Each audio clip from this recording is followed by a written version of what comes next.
Bonjour, bienvenue à PenLayer. Pour cet épisode, j'ai reçu Sarah Legendre-Bilodeau, qui est Data Scientist et CEO CEO fondatrice chez Viden Analytics, qui est finalement une compagnie qu'elle a partie là, il y a quelques années. C'est vraiment intéressant de parler avec Sarah. On a parlé quand même de beaucoup de son parcours aussi, puis de finalement comment on peut utiliser des expériences antérieures pour les utiliser finalement dans un autre type de profession, puis tout ce qui est intéressant finalement chez les profils qui sont plus multidisciplinaires ou qui ont vraiment réorienté leur apprentissage. Puis on a parlé un peu des exemples aussi, puis de comment on voit un peu là, finalement où est-ce que ça s'en va. Vraiment un podcast intéressant, là, puis j'espère que vous allez aimer autant que moi. Puis je vous souhaite une bonne écoute.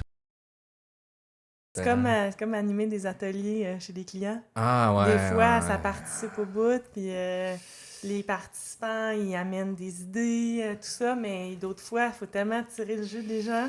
Ouais, Ah, ouais. Il y en je a te des plus parle, là. fatigants que d'autres. C'est ça. Mais justement, comme tu en parles, dans tes activités, t'en fais-tu beaucoup des genre de processus-là, d'ateliers pour essayer de faire du brainstorm un peu sur des idées? Oui, parce que nous, chez Vidence, on fait un peu, on a on a 3 branches, je dirais, OK. importantes, là, puis dont du conseil stratégique. Fait OK. que quand on fait du conseil stratégique, ben oui, souvent, il faut impliquer les équipes. En fait, c'est beaucoup mieux parce que ça fait en sorte que ce qu'on met en place, ben Ça correspond plus aux ben, besoins. ça correspond aux besoins, puis c'est pas, de toute façon, c'est pas moi qui va travailler là après. Fait que Ouais, c'est aussi bien ouais. de Moi, mon répondre mandat, aux il attentes. s'arrête là. Fait que, tu sais, si t'es pas content. C'est ça, fait que oui, j'en anime quand même pas mal des ateliers. Puis à chaque fois, c'est une expérience différente. Là. Fait que vraiment, faut s'adapter super rapidement aux participants puis à leur façon de réagir. Des fois, les gens peuvent être stressés, peuvent anticiper qu'ils diront pas la bonne chose. Donc, il faut arriver à... Ouais, Ouais, c'est c'est ça. ça, je pense que une des choses les plus tough, Ouais. c'est une espèce de.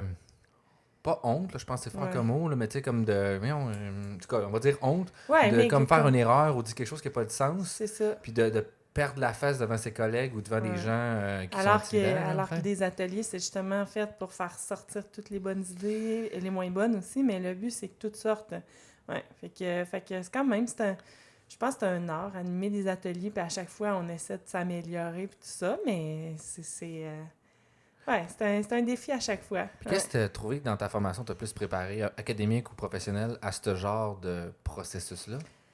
Ah, C'est une grosse question bonne deep. On question, commence tout de suite, mais c'est là. sûr que d'enseigner, OK? puis tu sais, moi, en tout cas, avant d'enseigner en sciences des données, j'enseignais la musique, là, vraiment depuis OK. longtemps. Puis enseigner, c'est un peu ça, c'est que tu veux que tes étudiants participent, puis des fois, ça participe pas. Puis en musique, je pense que c'est encore plus flagrant parce que souvent, c'est des cours privés ou OK. semi-privés en petits groupes. Puis si l'élève ou l'étudiant ne s'implique pas dans sa formation, mais il n'y a rien à tirer de ça. Là. Ouais, puis ça peut Donc, être long, 1 heure après ça, hein? oui, surtout en privé. Ouais, Surtout ouais, en t'es seul privé. avec la personne, puis tu sais, il y en a, C'est ça. des fois, tu peux t'imaginer, c'est peut-être les parents qui poussent un peu, puis là, t'es comme, Ouais, ah, ou la personne a l'impression de s'investir, mais des fois, surtout à l'adolescence, là, ah. les gens sont pas nécessairement bien toujours dans leur peau, Ouais, ouais. ça peut être plus difficile de s'impliquer ou d'avoir l'air impliqué. Des fois, les gens, peut-être, ils sont impliqués ils ont l'impression de l'être, mais Ouais, ça le transparaît pas concret, beaucoup, c'est là, ça. dans le contact humain, là. Ouais, c'est ça, c'est ça. Ouais, mais tu sais, Ouais. c'est souvent, je pense, que en tout cas, du moins, ma perception, c'est souvent les là que c'est le plus formateur, là, que tu apprends justement plus tard, tu dis, comment, c'est vrai que ça, cette fois-là, j'ai peut-être raté ma shot sur ça, puis, tu sais, ok, bon, je suis peut-être pas un musicien excellent, mais là, je suis Mm. capable d'utiliser cet apprentissage-là pour finalement être un meilleur programmeur ou un meilleur ci, qu'est-ce que ça va Ouais. me faire, là, mais. Oui, la formation de musicien, à mon avis, est vraiment super hot pour ça, là, parce que justement, ben, premièrement, ça t'amène à t'extérioriser, ça t'amène à prendre des Mhm. risques beaucoup. Tu as t'as tout le temps une possibilité de te faire juger. Tu es toujours livré à ton public. Là. Effectivement. Donc, c'est tout un C'est vrai que c'est assez apprentissage, par ruthless quand exemple. même Là, aussi, ouais, ouais. oui, puis de se remettre en question, mais cette fois-là, OK, ben, je me suis plantée devant 500 personnes, mais maintenant, la prochaine fois, je vais essayer de faire mieux. Ouais, ce qui est un peu Donc, le professionnalisme, là, tu sais. oui, Tu sais, puis en fait, de relativiser les choses aussi, c'est que finalement, c'est pas la fin du monde, même si ça va pas bien, ouais, une fois, peut-être devant 500 personnes. Est-ce que c'est si grave que ça, finalement? C'est que ouais, ouais. c'est comme si on apprend à gérer, on apprend à gérer notre propre erreur dans le temps. Puis c'est difficile, là. Au départ, c'est difficile. Puis je regarde ma fille qui va faire secondaire en spectacle pour la première fois dans 2 semaines, puis la peur du jugement des autres, là, c'est incroyable. Puis, en fait, que tu le fasses en musique ou que tu donnes une conférence ou que tu animes un atelier ou que tu enseignes, ben finalement, tu as toujours comme cette crainte-là du jugement des autres. Mais les gens sont en général, moi, je pense, assez reconnaissants de ce que tu vas faire pour eux. Puis finalement, ce jugement-là, ben souvent, c'est la personne qui se l'auto-impose. Ouais, je pense que je pense qu'on a... Moi, je peux imaginer que des fois, comme quand je prépare une conférence, je me suis juste, c'est de la merde, qu'est-ce que je dois dire? Puis là, je suis super stressé. Puis là, finalement, j'arrive, tout le monde est comme, c'était vraiment instructif. Puis j'aurais pu juste prendre 30% de ce que j'ai donné, puis ça aurait été suffisant. Oui. Mais j'en ai donné pour 100%. Peut-être que 40% du public, tu les as pas touchés.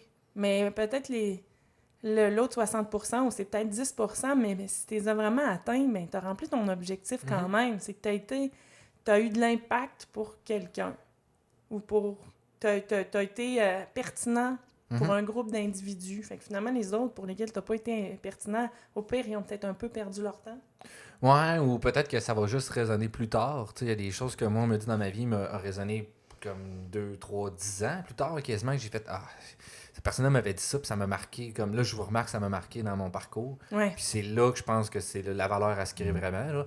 C'est dommage que ce soit 10 ans plus tard, puis tu peux pas y dire, tu sais. Ouais, mais il y a un temps pour chaque chose, je pense. Là. Exactement. Puis tu sais, tu peux aussi utiliser ce prior-là en sachant que toi, si tu as vécu ça, c'est sûr que toi, tu vas voir des choses que d'autres, tu sais, comme l'espèce de cercle. Fait que j'essaie de me motiver avec ça des fois. Là. C'est pourquoi je fais le podcast aussi. Là. Ouais, c'est bien. Oui, parce que nécessairement, tu fais ça pour avoir de l'impact chez des gens. Tu sais, tu veux être pertinent pour un certain groupe d'individus. Exactement. Ouais, ben, tu sais, un des objectifs fondamentaux, c'est que moi, personnellement, au secondaire, j'avais aucune idée qu'est-ce que je voulais faire, puis dans la vie non plus. Puis même à 24 ans, je pensais que je voulais faire ce que je savais que j'allais faire. Je voulais être actuaire, ben finalement, c'est pas ça que je vais faire. Mais je me dis que peut-être en présentant des parcours différents à des gens, je peux les aider ou on peut, moi bien inviter, les aider à les amener vers quelque chose qui pourrait être plus intéressant ou qui va faire comme « Ah, c'est ça que je veux faire. J'avais pas mis le doigt dessus, puis c'est ça que je veux faire. Ouais. » C'est ça l'idée de tous ces podcasts-là. Ouais, OK. Mais pour commencer, mettons plus au début, ta formation, ça a commencé comment? Puis qu'est-ce qui t'a amené vers... Ma formation sciences des données, plus? Mettons. Là, okay. Tu as parlé de musique. J'imagine que tu as peut-être plus fait de musique quand tu étais jeune. Ben, même quand j'étais jeune, mais même moi, j'étais destinée à une carrière internationale comme concertiste, là, vraiment, en musique classique. Concertiste, c'est quoi ça? Ben, en fait, moi, je jouais dans les orchestres symphoniques, je faisais de la musique de chambre, en petits groupes. Okay. J'ai même fait de la tournée. J'ai enseigné au cégep à l'université en musique aussi. Okay.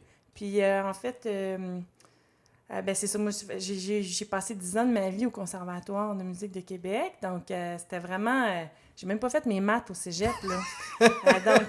Non, j'étais vraiment... T'es parti loin, là! Oui, j'étais vraiment hyper focus musique, là. Mon but, c'était d'aller étudier en Allemagne, puis tout ça. Puis, tu as dit en classique, c'est ça? Oui, en musique classique. Fait que, mettons... Au bois, moi. Je l'ai pas dit, mais oui, c'était en... Au bois? Ouais, moi, je faisais... OK, c'est tout des instruments. OK. C'est un instrument avant. Oui, un instrument qui est assez rare, somme toute. C'est normal peu que tu connaisses pas ça, mais... Dans la musique de film, il y en a vraiment beaucoup. Okay. On en entend là, au cinéma énormément. C'est juste que les gens ne savent pas c'est quoi un hautbois en général, mais c'est un instrument avant, une petite hanche dans la bouche, puis qui demande quand même beaucoup de capacité. C'est celui qu'il faut être supporté, qui est supporté par un socle, ou c'est celui qui se tient dans les mains? Là? Parce que j'ai une image comme une espèce de... Oui, il y en a un, vraiment. Je pense ça, c'est un basson, ça. Okay, c'est ça. Je suis dans la même famille. Je suis dans la même famille, je suis dans la même famille. Le basson, c'est comme le grand frère du hautbois. OK. Oui, mais moi, en fait, c'est ça, c'est que musicienne, c'était ça ma carrière. Puis ensuite, j'ai rencontré mon chum qui avait déjà 2 enfants. Puis ensuite, on a eu un garçon ensemble. Puis là, vivre la musique là, avec un bébé, faire de la tournée. Surprise! Aller en Europe, faire de la tournée. Puis je revenais avec, je caractérise à peine, là, 200 $, dans mes poches. Finalement, tu veux faire vivre ta famille. Puis, OK, c'est moins intéressant. Puis je trouvais que de vivre de la musique, on est pas mal loin de notre passion initiale. C'est des conditions de travail difficiles, des horaires difficiles. Les gens s'attendent justement à ce que tu fasses tout gratuitement parce que c'est supposément ta passion. Ouais, Donc, c'est vraiment, ça, là. en fait, partout dans les arts, c'est ça. Hein, en musique, C'est assez dénigré, je pense, l'art, là, pour... en danse, c'est pire, je pense. Ah Moi, ouais? ouais, Ok. je suis sur le conseil d'administration d'une compagnie de danse contemporaine, là, puis ils ont des conditions de travail encore moins bonnes, je pense, Ah ouais? ouais, que les musiciens classiques, là. Puis c'est qu'en fait, comme j'avais un instrument rare, ben, de l'enseigner, même au cégep Sainte-Foy, à l'Université C'était de pas super Laval, plus ça, facile, ben, sûrement, là. c'était pas suffisant T'avais pas pour 600 étudiants pour qui bien attendaient. enlever. Fait que j'ai eu une petite phase de réflexion. En fait, je pense que j'étais enceinte à ce moment-là, là, de mon premier, de mon garçon. Il y a 17, il va avoir 17 ans la semaine prochaine. Là. Fait que ça fait quand même Un moment petit que la bout de réflexion temps. a eu, mais j'ai entendu aussi, il me semble, je pense que c'est Alexandre Strelitzky aussi qui a passé par ce processus-là, là, comme elle a Ouais. dit, tu sais, son dernier album qu'elle a fait, que là, il est super bien, très populaire, mais Ouais. que pendant un moment, t'es comme personne qui t'entend parler de toi, puis là, t'es comme un nobody, puis à un moment donné, c'est juste le monde t'aime. Ouais. Puis là, t'es Ouais, comme un mais shooting star, tu sais. en populaire beaucoup, mais en classique, C'est encore plus difficile, là, je pense. c'est Là. vraiment... Ben, il y a des emplois à temps plein dans les orchestres symphoniques, mais il n'y a pas beaucoup d'orchestres. Est-ce que c'est ça que tu veux faire? Fait que c'est un milieu qui est difficile quand même, vraiment. Puis moi, je me souvenais que j'étais bonne en maths au secondaire. Heureusement, j'avais fait mes maths fortes. Chimie, physique en secondaire 5. Mais alors, j'ai pris... dans ce temps-là, c'était pas Internet, vraiment. Hein, Effectivement, là, 17 ans, il y a 2003, là, 17, c'était encore 18 ans, par là, ouais, c'est le ça, à peu téléphone. près Là. ça, là, 2002, Tu sais, c'est ça, 2003, là. ouais, c'est ça. C'était pas mal. J'étais allée acheter un petit guide là, de l'emploi à la librairie, puis je tournais les pages, puis là, je pliais les coins de tout ce qui était 100% de placement avec un salaire qui avait du bon sens, là, quelque chose de correct. Là. Ce sont des Ouais. objectifs Puis à avec optimiser des intéressants. mathématiques. Fait que Ouais. finalement, j'ai tourné les coins de, évidemment, statistiques, parce que moi, ça a été ma formation, mais mathématiques, actuariat, comptabilité, tout ça. Là. Fait que j'avais tout tourné les coins. Puis finalement, ben, statistiques, ça m'a plus parlé. J'avais une amie qui m'avait fait rencontrer son cousin aussi qui était statisticien à l'époque. Je me souviens plus c'était dans quoi qu'il travaillait, peut-être en pharmaceutique. OK. Puis je l'avais rencontré, puis j'avais trouvé ça chouette, mais je savais pas du tout dans quoi je me lançais, même que quand j'ai fait mon bac en statistique, au début de mon bac en statistique, j'avais un cours de programmation R et SAS. Oh! Puis je comprenais pas à quoi ça allait me servir. Mais je pense que c'est normal. Il y a beaucoup d'étudiants qui... Mettons, je m'implique encore beaucoup avec l'école d'actuariat, puis il y a beaucoup d'étudiants qui disent « Mais ça va servir à quoi? Ouais. Si tu penses que tu vas tout calculer tes maths à la main, là, arrive sur Terre. Là. C'est ça, C'est puis, terminé. Là. Puis moi, en fait, pour aller en statistique, là, j'ai regardé les prérequis, puis là, ça me prenait des cours de cégep quand même, en maths, puis en physique, Calcul 1, puis tout ça. calcul intégral. Donc, j'ai tout fait ça, ouais, j'ai tout fait ça au cégep à distance. OK. Ça a peut-être changé de nom, là, mais en tout cas, Ouais, c'est encore ça, il y a encore ça, cégep ouais, à ouais. distance. Fait que j'ai fait ça, puis finalement, je me suis retrouvée en statistique à l'Université Laval, puis j'ai fait mon bac. Là où j'ai vraiment eu plus une révélation, c'est quand j'ai fait mon stage. Après la deuxième année où j'ai compris c'était quoi que je ferais, parce que sinon, on faisait des démonstrations, on faisait des cours d'analyse Tu vas faire mathématique. des démonstrations tout le temps. Qu'est-ce que je vais faire dans ma vie? Ouais, ça C'est va être toujours des preuves 24 sur 7. Non, les maths, c'est pas juste ça. Ouais, c'est beaucoup plus que ça. C'est ça. Ça, Ben, c'est finalement, une- en fait, ça a été le bac en stage. Je pense que ça a été ma dernière fois où j'ai fait vraiment des démonstrations. Ben, moi, personnellement, oui. Puis je pense pas en refaire de ma vie. Puis à part peut-être pour expliquer de quoi, mais non, j'en ferai pas de démonstration. Ouais, à peine pour enseigner, peut-être un C'est peu. ça, mais là, tu sais, c'est une fine couche qui va vraiment faire des mathématiques de même. Puis ça, habituellement, c'est des personnes qui vont faire de la recherche, puis ils ont un don inné de faire ce genre d'affaires-là, que t'es juste, tu y parles dans la vie, puis t'es comme, tu fais une preuve, genre en me parlant quasiment, là, Ouais. tu sais. Ben, c'est sûr que je pense qu'à chacun ses forces, mais moi, mes forces, c'est décidément dans l'appliquer, là, vraiment. Vraiment, donc c'est sûr que c'était pas le bout qui m'intéressait le plus, mais quand même, j'ai passé au travers, puis j'ai fait mon stage à l'Institut national de santé publique du Québec, où j'ai pu vraiment travailler sur des beaux projets là, de surveillance au niveau du cancer du sein, cancer colorectal, cancer du pancréas. Fait que, grosso modo, j'ai passé 2 ans, là, à peu près pas toujours à temps plein, là, en partie à temps partiel, d'autres parties à temps plein. Puis, je me suis vraiment... C'est vraiment là que j'ai commencé pour vrai dans le domaine. Ouais. Puis as-tu pas mal aimé ça? Ou j'ai aimé la ça, santé? Ou ça a été... En fait, j'ai adoré les sujets de santé, mais les projets en santé publique sont souvent à très long terme. C'est un projet, par exemple, c'est un rapport qu'on va déposer dans 2 ans à Santé Canada. Mais pour moi, c'était vraiment du long terme. Alors, j'ai voulu essayer autre chose. Puis finalement, je me suis retrouvée aux Assurances Générales chez Desjardins. OK. Puis pendant 2 ans, j'ai travaillé au niveau de... en fait, ce qu'on faisait, c'est qu'on faisait le suivi de la performance de la force de vente en assurance de dommages dans les réseaux genre de Desjardins. e-marketing un peu comme aujourd'hui, là? En fait, c'était des réseaux physiques et au téléphone. Là. Donc, il y avait les centres contact clients, mais aussi les personnes qui étaient en caisse, en succursale. Puis, on faisait les rapports de gestion, les programmes de bonification, des tableaux de bord de suivi. Là. Les tableaux de bord commençaient à être populaires. Ce qui est pas mal du BI aujourd'hui. Oui, là, en fait, c'est ce que j'appelle pas mal du BI traditionnel. Là, parce que maintenant, ça, c'est une autre question. Là, intelligence d'affaires, ça regroupe quoi? Puis, c'était à la mode il y a 10-15 ans. Maintenant, parler d'intelligence d'affaires, bien, on est moins à la mode. On est mieux de parler d'analytique puis d'intelligence artificielle. Mais finalement... C'est pas la même chose. Ben, moi, je trouve que oui, c'est tout de la science des données. Puis c'est sûr qu'il n'y a pas comme une sous-classe de science des données. Ouais, moi, je pense que c'est les outils que tu utilises. Je vois le BI beaucoup avec des outils, moins de la programmation, plus des outils genre de visualisation. Mais même là, moi, en BI traditionnel, c'est là où j'ai appris le plus à programmer. Ah ouais? Oui, parce que tu rentres le lundi matin, puis tu as tellement de procédures, une procédure claire jusqu'au jeudi sur toutes les productions récurrentes qu'il faut que tu mettes à jour, les tableaux de bord qu'il faut que tu mettes à jour, les rapports de gestion, que le but premier, là, c'est d'automatiser au complet, là. Ben oui.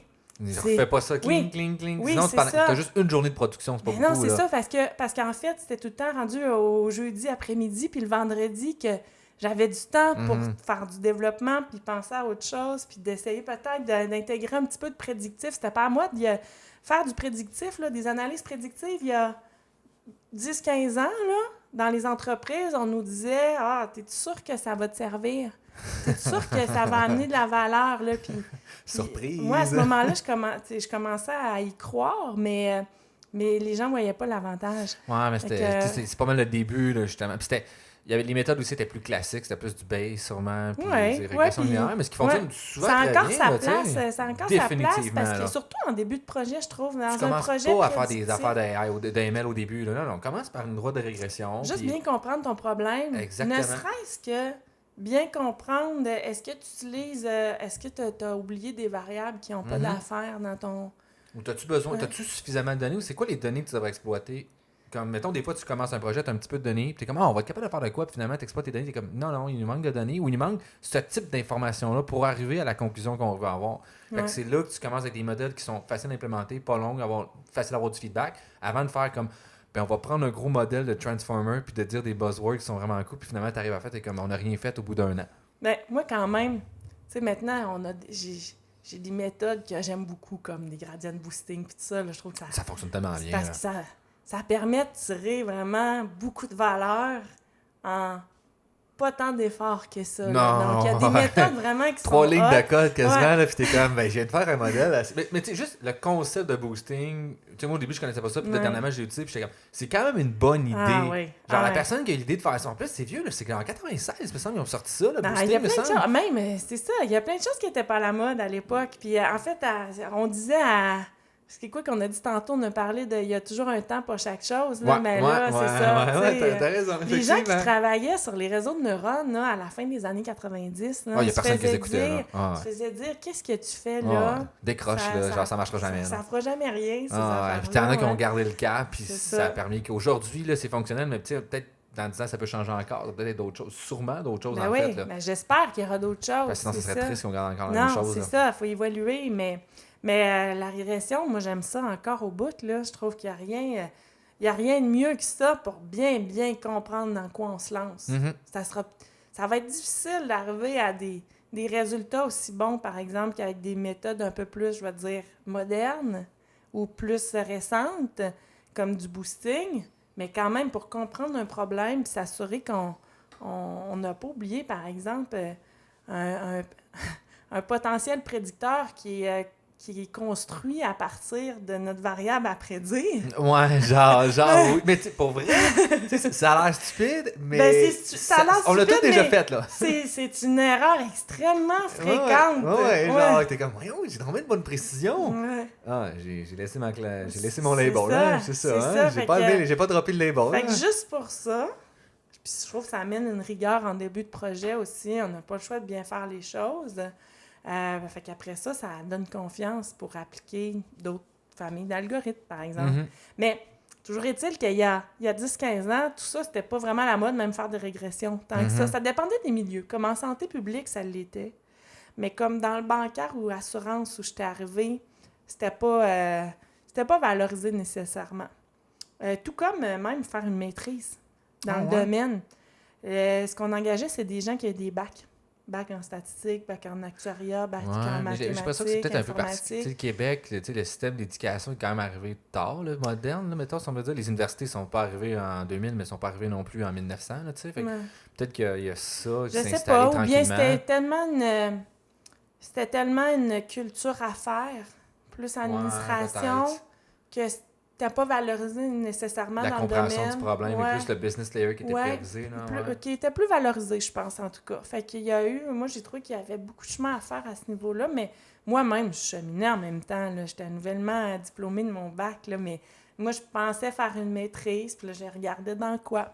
Puis on commençait à parler d'intelligence d'affaires, fait qu'à ce moment-là, OK, je m'inscris en intelligence d'affaires, puis j'ai fait ça à temps partiel en 5 ans et demi. Ce qui est quand même vraiment bon, là. Non, c'est pas très bon. Non, mais une maîtrise, mais temps partiel, c'est bon. J'ai des collègues, une maîtrise, moi, je l'ai faite en plein, ça m'a pris 2 ans.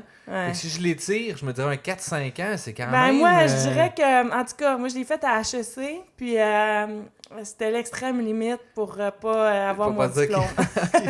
Mais tu sais, je pense qu'il y a quand même du contexte, c'est quand même beaucoup de... C'est quoi, ça doit être quoi, un 8-10 cours à peu près?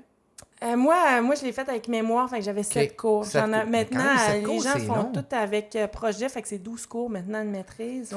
12 cours de mémoire, là, c'est... Parce que des cours de mémoire et des cours de bac, c'est pas le même niveau, là. De maîtrise, tu veux dire, c'est ça que je veux dire, excuse-moi, de maîtrise, my God, le lapsus. Puis, écrire la mémoire, là, c'est ruthless. Moi, tu vois, c'est la partie que j'aimais le plus. Ah ouais? Ouais. Surprenant. Je pense que j'aime ça écrire en partant, fait que...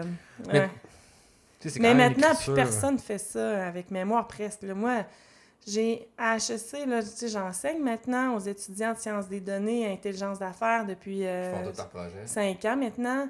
Puis j'ai 120 étudiants à peu près qui passent dans ma classe à chaque année. Et c'est un mix. Il y a des gens à la maîtrise, il y a des gens au microprogramme, un peu au DSS. Puis en général, c'est des programmes de sciences des données, mais ça peut aller un petit peu connexe aussi. Des gens qui sont intéressés à utiliser les outils de programmation pour travailler leurs données. Puis tous ceux qui sont dans la maîtrise, pratiquement, je dirais 98% sont avec projet. Parce qu'ils veulent l'appliquer sur le marché. Ouais, c'est ça. Je pense qu'il y a quand même une mentalité assez nord-américaine, là. Genre, tu veux vraiment... Oui, tu veux que ça serve. Tu veux que ça serve. Maintenant, le fait de faire de la recherche puis des mémoires, c'est indispensable aussi, là. C'est ça qui fait que nous, les gens d'appliquer... On peut utiliser quelque chose, là. On arrive à utiliser des bonnes affaires.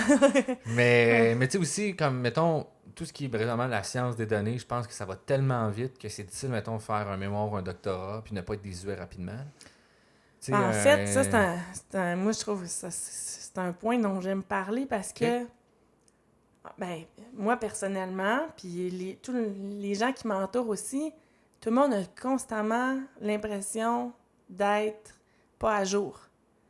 C'est qu'on entend parler, il faudrait être bon autant au niveau des algorithmes de reconnaissance d'images, en analyse du langage naturel, du prédictif, par exemple, sur des données vraiment plus structurées, des séries chronologiques, des réseaux de neurones récurrents. On entend parler de toutes sortes de choses. En plus, il faudrait être capable de mettre en production nos propres solutions, s'assurer que tout ça soit utilisable en temps réel. Scalable. Là, t'es comme... fait que... je peux pas faire ça tout seul. Là. Finalement, ça te demande des compétences en statistique, génie logiciel, mathématiques, et après ça, sans parler de toutes les connaissances affaires requises dans les projets, parce qu'à chaque fois que tu commences un nouveau projet, c'est un nouveau sujet. Puis après ça, ben, tout ce qui est les domaines nouveaux vraiment pour la mettre en production puis industrialiser les solutions algorithmiques, il reste que c'est pas un logiciel plus conventionnel qu'on met en application. C'est que le défi, c'est qu'en plus, on a le traitement de données à mettre en production, puis on a les données derrière aussi, là, donc, puis les gens ont beaucoup d'attentes, puis en plus, on entend, tous les clients ont entendu parler, par exemple, d'algorithmes qui apprennent tout seuls. Donc, OK, bien là, il faut se tenir à jour là-dessus aussi. Donc, comment faire dans une seule personne pour maîtriser tout ça? Les gens qui me côtoient me disent « Crime Sarah, je sais pas quoi faire. Je suis aux études à temps plein. Je travaille là-dedans. Puis, je suis encore dépassée. » Puis en plus, je connais pas tous les bons langages qu'il faut connaître parce que, bon, moi, je viens du monde plus ça, c'est R. En fait, c'était pas R à l'époque, c'était S+. Oh, le Ouais, vieux, là, OK. ouais. Le vrai S+. Lisp, là, ça venait de Lisp, là, Ouais. avec les parenthèses qui finissent plus, non? Non, en fait, C'était pas celle-là, ça? non, c'était exactement comme du R. Le S+, c'était S+, pas? ouais, S+. Je pense que c'est oui, dérivé c'est du vrai, S même, mais là, Oh, peut-être non, je c'est dis ça. n'importe Je me quoi. mélange avec un autre langage. Lui, le Lisp, lui, c'était des parenthèses à Ouais, plus ça se finir, peut, là. ça se peut. Mais c'est ça, moi, je suis plus de ce monde-là. Fait que, il y a quelques années, ben, il a fallu que j'apprenne Python. Ouais. Mais là, c'est pas tout, là. Maintenant, ça en prend d'autres, ça prend Scala. Puis là, finalement, il faut que tu aies une expertise dans Spark, puis dans d'autres. Fait que les gens ont tous un sentiment de ne pas être à jour. Mais en fait, c'est normal parce que c'est un domaine, mais qui en regroupe probablement 8 et 10 domaines ensemble, puis peut-être que je minimise, là. Alors, on peut pas être compétent dans tout. On regarde les chercheurs, ils se spécialisent dans une partie de la science des données. Donc, Ils font ça toute pourquoi leur vie, nous, là, qui t'sais. sommes vraiment appliqués, puis qui répondons à des besoins clients, puis qui développons des solutions sur mesure, devrions, en tant que personne, tout maîtriser la chaîne? Être aussi bon en transformation de données, le feature engineering, qui est tellement important. Pourquoi est-ce qu'on devrait être bon aussi en mise en production, tout ça? En fait, c'est l'équipe qui fait en sorte qu'on est bon. C'est pas dans une seule personne, merde, je maîtrise pas tout. Je suis 100% d'accord avec ce que tu C'est ça, dis, parce que... mais ça va tellement vite. Puis là, tu as tout ce qui est apprentissage par renforcement qui est arrivé il y a il y a quelques années. Mais tu sais, qui c'était est assez devenu, récent. mais qui est venu plus réalisable pour une entreprise. Ouais. Là, parce qu'avant, c'était très, très... Même à encore- mon sens, c'est pas encore assez mature pour implanter un vrai projet, mis mais- à part dans des entreprises peut-être Puis c'est pas nativement oui, numériques. ou c'est pas toutes les approches, là, tu sais, des approches bandits qui sont finalement un ARL trafiqué, qui finalement on triche un peu puis on regarde, parce que sinon, effectivement, les algorithmes ont vraiment beaucoup de misère à converger, puis c'est juste Puis c'est interminable. là. risqué, en fait. Oui, C'est que C'est tu implantes du- ça. Oui. Exemple, un centre d'appel, tu dis, OK, bien parfait, je vais implanter un agent artificiel qui va faire ses propres tests, ses propres expérimentations, et qu'en plus, va prendre des décisions. Ben, au bout, c'est tes clients. Ouais, c'est ça. Fait qu'il Est-ce est là, que tu veux le- vraiment qu'ils testent n'importe C'est quoi, ça. ou finalement... Mais tu sais, il y avait eu... Microsoft avait mis en ligne, justement, sur Twitter, un agent qui apprenait. Ouais. Genre de... Je sais pas si c'était exactement le paradigme de renforcement de learning, mais... Puis finalement, au bout de quelque chose comme une demi-journée, il était rendu nazi, là, tu sais. Ouais, là. Son c'est dernier ça. post, c'était Ben, Hitler je did pense que nothing oui, je wrong, pense là, que c'était tu de sais. l'apprentissage par Il me semble que c'était du renforcement, ARL, c'est là, ça. tu sais. Fait que... C'est que faisons attention dans quoi on le teste, puis... Dans quoi qu'on le met en production aussi, Ouais, là, c'est tu sais. ça, Genre, ça a c'est un ça, impact fait sur la que- vie des gens. Fait que c'est c'est là que ça. c'est dangereux. Puis c'est là, tu sais, comme finalement, tu sais, comme l'éthique AI, c'est ça, là, tu sais. C'est de Ouais. dire ce que je fais, je sais qu'il y a un impact, puis Ouais. comment j'essaie de le minimiser, finalement. là. Donc, choisissons des solutions éprouvées pour l'instant, surtout que, ben moi, je suis pas en recherche, moi, je suis en appliqué. Donc, utilisons ce qu'on est sûr ou en tout cas, assez certain qu'il va bien fonctionner, puis laissons à la recherche Le temps d'arriver, le genre, temps avec quelque chose qui a de l'allure. parce- Oui, Tu sais, même, tu as dit tantôt le supervised learning, unsupervised learning, je veux dire, là, ou le self-supervised learning maintenant, qui est vraiment titulaire, mais tu sais, théoriquement, c'est cool, genre, mais l'appliquer, t'es complètement ailleurs, là. C'est genre Ouais. des petits problèmes avec des datasets parfaits. ben, c'est ça, avec Puis des même là, données ils ont de la simulées, misère, puis là. des petits jeux de Pong. C'est ça, Ouais. tu sais, fait que là, t'es comme, avant d'arriver, là, en live, là, on est loin, là, tu sais, puis c'est souvent, ce qui marche beaucoup, c'est genre un similaire à KNN, là, souvent aussi, genre, qui arrive à faire la classification, mais même encore là, on est loin de faire quelque chose qui est extrême, puis souvent, c'est une étape du pré-processing pour arriver à faire des features, pour arriver à faire d'autres choses dans un autre pipeline. Ouais. Fait que ces expérimentations-là, il ne faut surtout pas les faire sur des clients ou des personnes où est-ce qu'il y aura un impact humain. Ouais. Faisons-le sur Juste sur des un petit datasets carré de d'entraînement sable pour commencer. réservé à côté. Ouais, Là. ouais, avant d'embarquer là, dans la grosse affaire. Là. Ouais. Donc, en tout cas, pour moi, c'est sûr que ces thématiques-là, j'y retoucherai pas parce que j'ai essayé dans une ancienne vie là, à essayer de l'appliquer concrètement. Puis, je me resterai pas avant 2-3 ans, probablement. OK, mais je pense que tu as soulevé des bons points aussi que, tu sais, présentement, je pense que il y a encore un gap entre c'est quoi la vraie description de genre d'emploi qu'on fait en data science avec les compétences nécessaires raisonnables pour la tâche. Ouf! Puis comment les RH ou tous les départements qui s'occupent de ça, peu importe comment tu vas appeler ça, mettent ça en place. Puis des fois, je dis des descriptions d'emploi, je suis comme, d'où ce que tu me parles, c'est le travail de 3 personnes. Ouais. Puis tu mets un niveau de bac, mais ça, c'est un niveau de maîtrise que ça devrait être. Tu me parles de langage de programmation, que ça, c'est un développeur qui devrait faire et non un programme. Non, mais même pire que ça, 10 ans d'expérience dans les technologies telles que Spark, Hive, puis... Ça fait pas 10 ans, ça fait pas 10 ans. Là. C'est ça. Ça, c'est le best. Ouais, c'est ça. C'est comme... C'est ça. Non, ça marche pas. Ouais, donc oui, il faut en prendre puis en laisser. Puis en fait, c'est dangereux, ça, de la part d'une entreprise de d'écrire des offres d'emploi pareilles, parce qu'en fait, ils stimulent à fond l'intérêt des gens qui sont à jour et allumés, même si puis qui se disent ben je réponds pas à tout parce que c'est impossible, mais ça me tente vraiment cette job-là. Puis souvent, tu remarques, surtout en grandes organisations, que finalement, c'est des promesses en l'air. Parce que la personne, quand elle arrive en organisation, dans son emploi, c'est pas ça qu'elle fait. Fait que c'est comme si les entreprises vont utiliser les offres d'emploi pour essayer de se transformer, puis essayer d'amener des pratiques nouvelles. Mais finalement, c'est toute la culture d'entreprise en amont qu'il faudrait transformer et de ne pas s'en remettre à un seul nouvel employé. Qui n'a pas ce pouvoir-là. Là, mais qui n'a pas, non. Il aura bien beau être motivé et compétent. Il faut que ça vienne d'en haut et d'un peu partout. Il ne sera pas capable d'amener la transformation dans la culture de l'entreprise, puis les gens qui côtoient, puis les gens qui lisent les projets, puis les contributeurs des différents secteurs. Ça passe pas juste par une personne. La transformation des entreprises, ça passe par toute l'équipe, puis toute la haute direction. Puis, fait que c'est plate parce que ces entreprises-là perdent beaucoup de gens 3 mois après l'embauche. Ils ça sont doit pas coûter capables. cher à long terme là, pour l'entreprise. Hein. En fait, moi, là, je passais par différents postes chez Desjardins. Là, je pense que j'ai eu 5 rôles en 10 ans. Puis, ce que je remarque, là, surtout dans une grosse organisation où il y a énormément de données, beaucoup d'entrepôts de données différents, former quelqu'un, là, c'est 6 mois. 6 mois avant d'être à l'aise dans ton nouveau rôle où tu maîtrises un peu la politique interne, les relations avec les autres équipes et surtout les données. Quelles données utiliser, lesquelles sont fiables, lesquelles ne le sont pas. La plupart des entreprises n'ont rien documenté sur la fiabilité des données. Donc, surtout les assurances, je pense que c'est les pires aussi, des fois. Assurance banque, en fait, c'est pas de leur faute. C'est que c'est des entreprises qui sont pas natives numériques. Non, effectivement.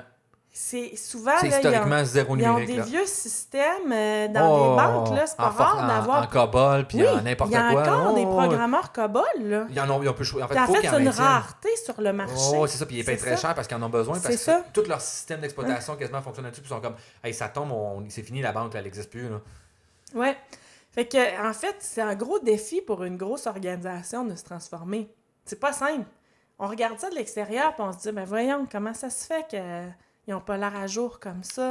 Ouais, mais faut que tu penses à toutes les aisselles d'âge. Mais non, puis souvent, là, les entrepôts de données, par exemple, ont été bâtis dans les années 80, 90, sont faits pour être utilisés avec certains outils, certaines plateformes. Des trucs vraiment... qui étaient très fonctionnels à l'époque, là, puis probablement qu'on fait des missions aujourd'hui. Ça a encore son utilité. Oui, définitivement.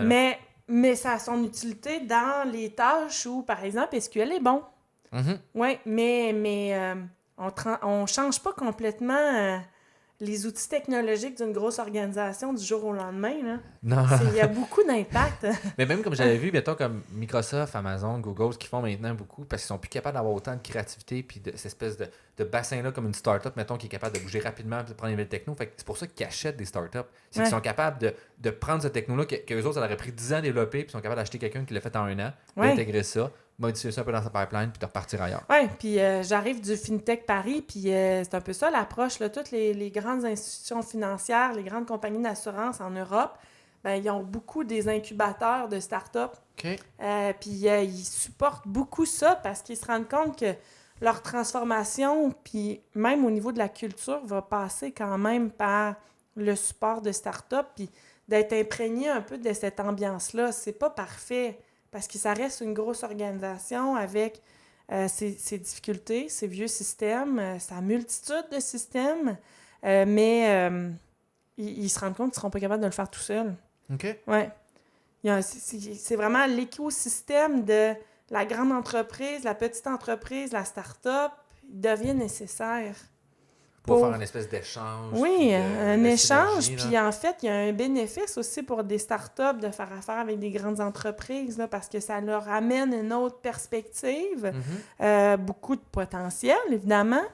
Puis les ressources aussi des grandes entreprises. Fait que moi, je pense des fois, que... des contraintes aussi. Là, des fois, quand tu veux faire l'innovation sans contrainte, c'est pas toujours aussi facile ou tu fais n'importe quoi finalement. Mais quand tu as vraiment des. OK, mais là, c'est cool ton idée, mais là, je veux que ça rentre dans cette boîte-là. OK, bon, comment qu'on fait fitter ça là-dedans? Ben, même sur l'utilité de ce que tu vas développer, parce que c'est bien beau avoir une bonne idée. Tu sais, mettons, je suis dans une start-up, là, puis j'ai une super idée. Mais est-ce que je vais être capable de l'appliquer? Est-ce que ça va être utile pour vrai ou bien c'est juste cute? Ouais. Fait que Disruptive, mais en disruptive fait, de quoi? Là? moi, je pense que les grandes organisations amènent ça un peu comme ça. C'est les pieds sur terre un peu plus. Ouais, OK, redescend sur qu'est-ce qu'on a besoin. Tout en valorisant là, un petit peu l'innovation. Puis la créativité, puis comme, c'est cool ton idée, mais tu sais, il faudrait que tu rattaches un petit peu à ça, puis à ça, puis les autres, comme, ah, OK, puis là, ben, puis c'est là que tu je concrétises. dis ça, mais je prends mon ancien chapeau de leader de pratique à intelligence artificielle dans un grand groupe. Parce que maintenant, là, je suis dans la petite entreprise. Tu sais, j'étais dans la petite qu'on peut tout faire qu'est-ce qu'on ouais, veut, là. Ben, presque, sauf que... Mais tu sais, c'est plus dynamique quand vous êtes 10 que c'est quand plus vous rapide, êtes 50 000. en fait. Là, moi, ce qui m'a étonnée quand j'ai... ça fait 1 an et demi là, que je suis plus dans le volet, dans l'entrepreneuriat, puis le fait de monter une petite entreprise en intelligence artificielle, ben finalement, c'est que ce que j'aurais livré peut-être en 1 an et demi, 2 ans, dans un grand groupe, c'est en 2 mois qu'on arrive au même niveau avec, par exemple, en travaillant avec une PME. OK. Donc, ça me fascinait. Incroyable. C'est plus, tu sais, c'est plus agile. Parce que, surtout que, par exemple, des clients PME, justement, pour qui on développe des solutions clés en main, bien, finalement, c'est que le directeur TI, mais la journée même, il donne tes accès. Puis le lendemain, tu commences à développer. Puis finalement, quand tu as besoin d'industrialiser puis de mettre en production, mais tu l'appelles, puis on fait ça ensemble, puis on essaie de résoudre les problèmes ensemble. Tout passer par d'autres canaux. Des équipes et des équipes, puis de s'assurer que parce ton que tu es l'équipe à gestionnaire... l'externe qui s'occupe de ses affaires. Puis toi, quand tu fais le pont, c'est que tu es rendu à une étape que mais tu veux oui, passer à autre chose. C'est ça. Hein, fait que c'est très difficile, mais moi, j'ai beaucoup de respect pour les gens qui le font en grandes organisations, là, comme... c'est beaucoup de travail. Oui, parce que de patience. La patience, puis des fois, je me disais, je pédale la chaîne débarquée. Mais c'est sûr qu'on le vit moins, ça, dans une petite entreprise. Puis même avec des clients pour lesquels, ben c'est leur argent là, qui te donne entre les mains. Ouais, surtout les PME, tu sais, c'est beaucoup plus, t'as beaucoup plus de contacts que tu te dis, ben le propriétaire, lui, s'il fait plus d'argent, ça veut dire que sa fille va à l'école ou non, tu sais, comme j'exagère, mais tu sais, elle va à l'école privée ou non. Il y a de ça, c'est que c'est qu'en fait, c'est le propriétaire d'entreprise ou les propriétaires d'entreprise, bien finalement, ils investissent, c'est vraiment un investissement, là, c'est qu'ils y croient, puis c'est un peu leur argent, là. Donc, ça change complètement la perspective. C'est OK, bien, ce que je fais, là, il faut vraiment que ce soit là, le plus utile possible, le plus rapidement possible. Il n'y a pas de recherche et développement tant que ça. Il faut amener vraiment une vraie valeur rapidement. Ouais. Fait que c'est très différent. Je pense que c'est 2 mondes fascinants. Mais qui sont vraiment comme un petit peu aux antipodes. Puis en fait, moi, je suis contente d'avoir vécu les deux. Là. Puis qu'est-ce que... Mettons, tu aurais en choisir un des deux. Mais là, c'est sûr que je ne retournerais pas dans une grande vie-là. Non. Non. Mettons, qu'est-ce qui te dit? Mais j'ai adoré. Moi, j'ai quitté ma plus belle job à vie. Mais c'est ça, mais tu sais, Ouais. je comprends que tu peux aimer quelque chose, mais mettons, qu'est-ce qui t'a fait plus switcher vers justement d'aller vers cette. Ben, je pense que j'ai toujours eu la fibre entrepreneur Ok. quand même. Là, moi, je sais pas, je loue dans un chalet depuis 10 ans. J'étais petite, là, puis je vendais des bijoux faits à la main sur le bord de ma rue. Puis j'ai toujours eu cette fibre entrepreneur-là.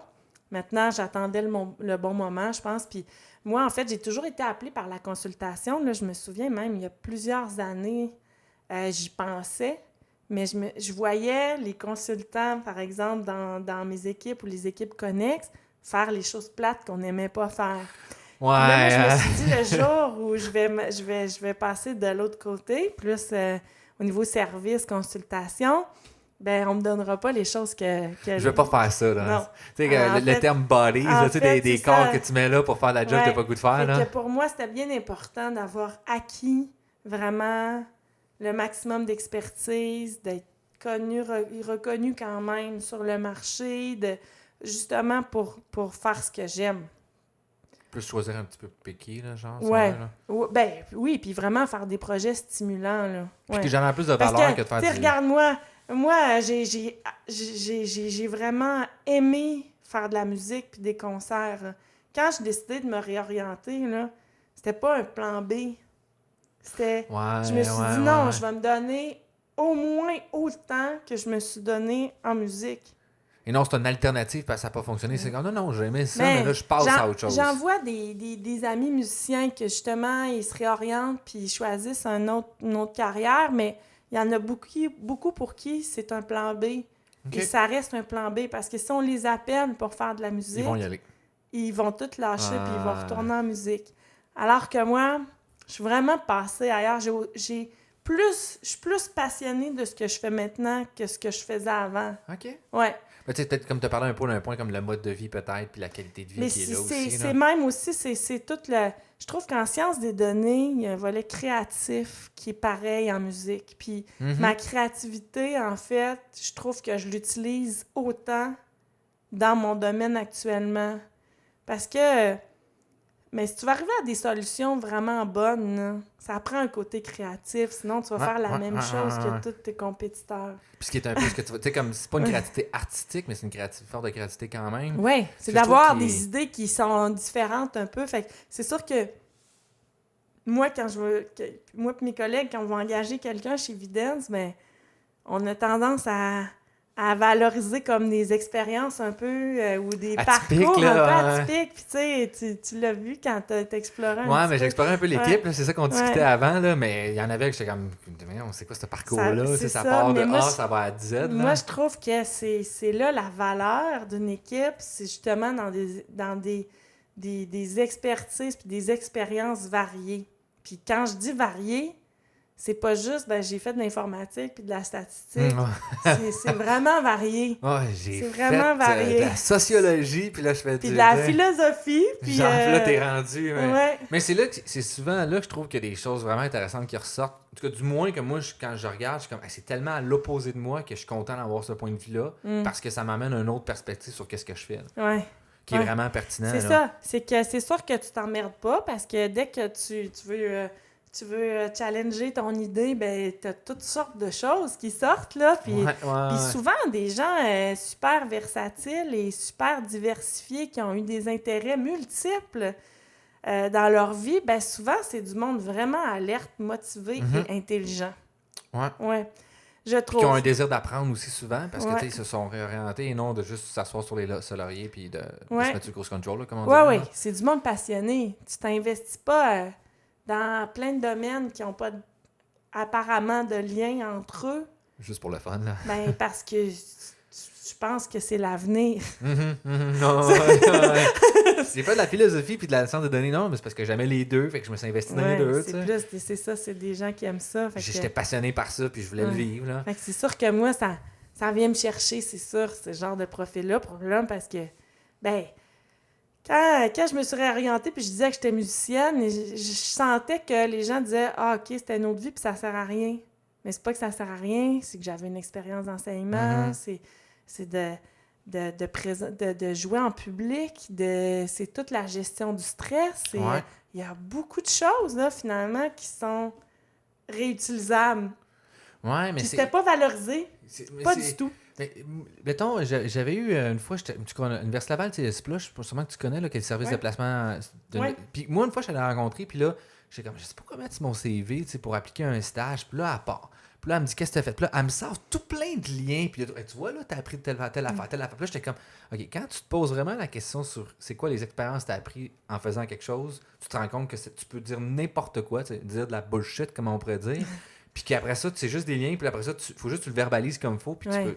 Tout est Mais c'est qu'en fait, souvent, on est gêné de ne pas être natif du domaine ou d'avoir fait autre chose puis de s'être orienté. Fait que souvent, on veut dire, OK, maintenant, c'est une autre vie, puis je me consacre à ça, puis j'en parlerai pas trop.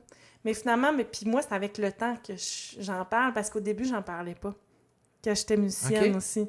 Fait que c'est vraiment après coup, je me suis dit, ah non, c'est vraiment... C'est une belle expérience.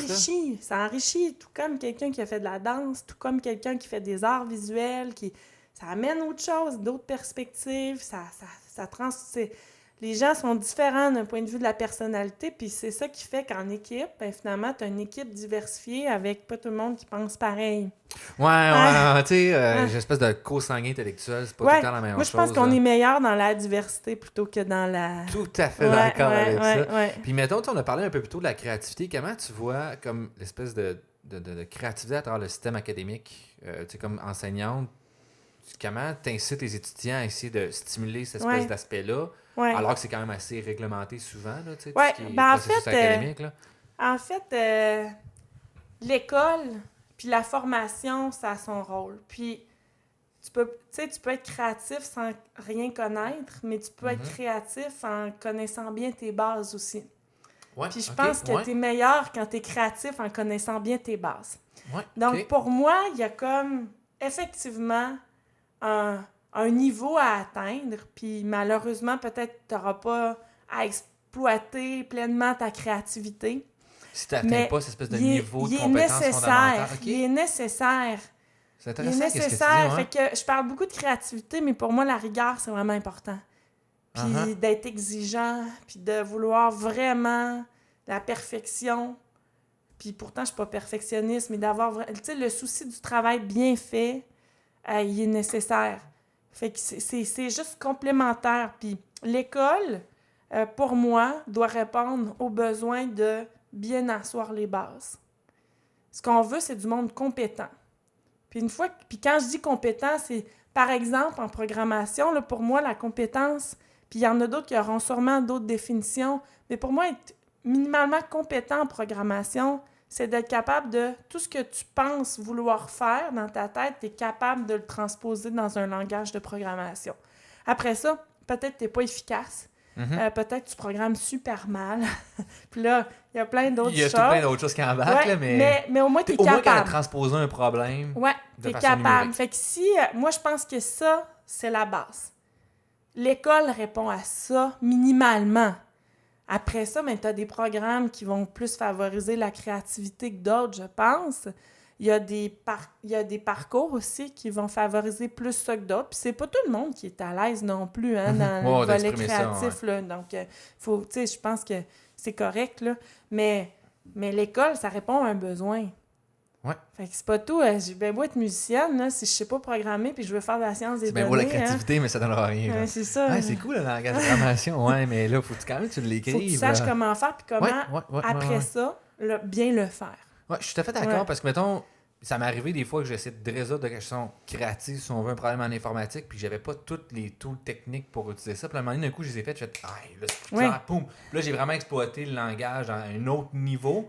Puis que là, j'étais comme, c'est hot. Là, je me sens exprimé dans ma créativité parce que je comprends plus mes fondements du langage de programmation que j'utilise. Puis en fait, souvent, la créativité va te permettre de te sortir du trouble au début.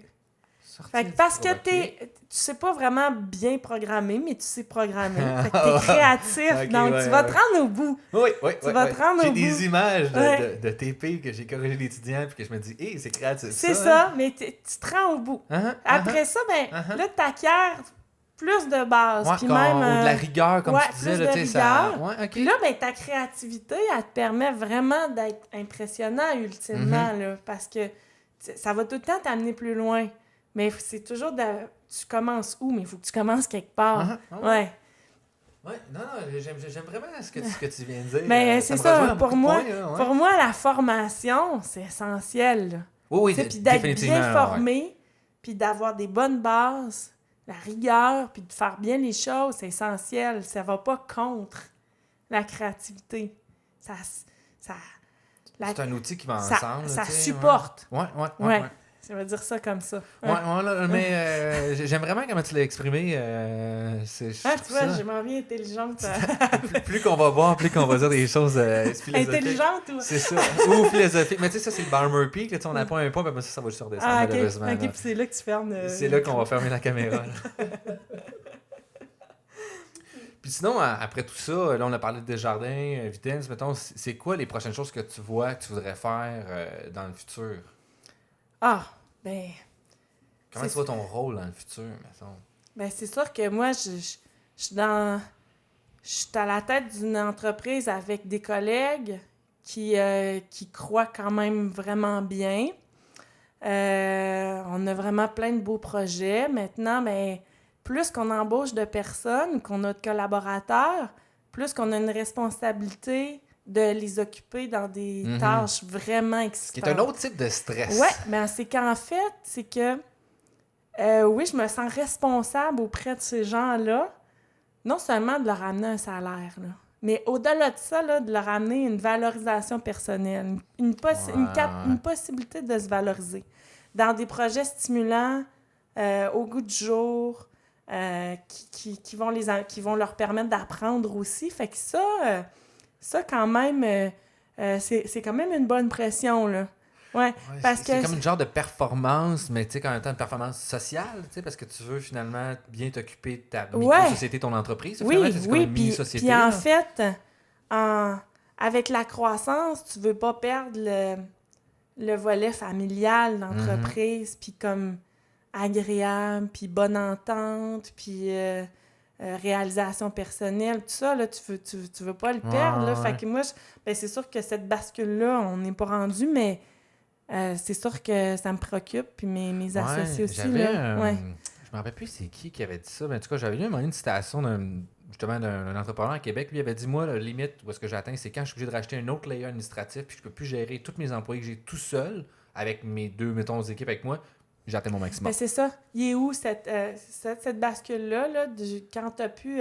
on m'a dit, à un moment donné, dans une PME, par exemple, quand tu es en croissance, tu connais plus le nom de tes employés, de tous tes employés. Il est où ce flip-là? Là? C'est-tu 10, 15, 20, 50, 100, 1000, tu sais? Ben, c'est ça. Parce qu'il y en a j'ai connu un patron ou une entreprise qu'à 1000 employés, il connaissait les noms de 1000 personnes. Oui. Puis pour moi, en fait, j'ai une vision très horizontale d'une entreprise. C'est que chacun amène... par ses forces, chacun apporte à l'entreprise. Fait que, tu sais, je vois pas... probablement, c'est en réaction avec ce que j'ai vécu en termes de structure lourde. Puis organigramme très déployé, vertical, je vais dire ça comme ça. Sky's high, hein? Ben, c'est sûr que c'est pas ça que je vois, mais maintenant, j'imagine que... Il y a un niveau comme il y a comme une probablement, limite, mais on va-tu le dépasser? On va-tu vouloir le dépasser? Après c'est toujours ça la question. Ça. Après ça, c'est une question de choix.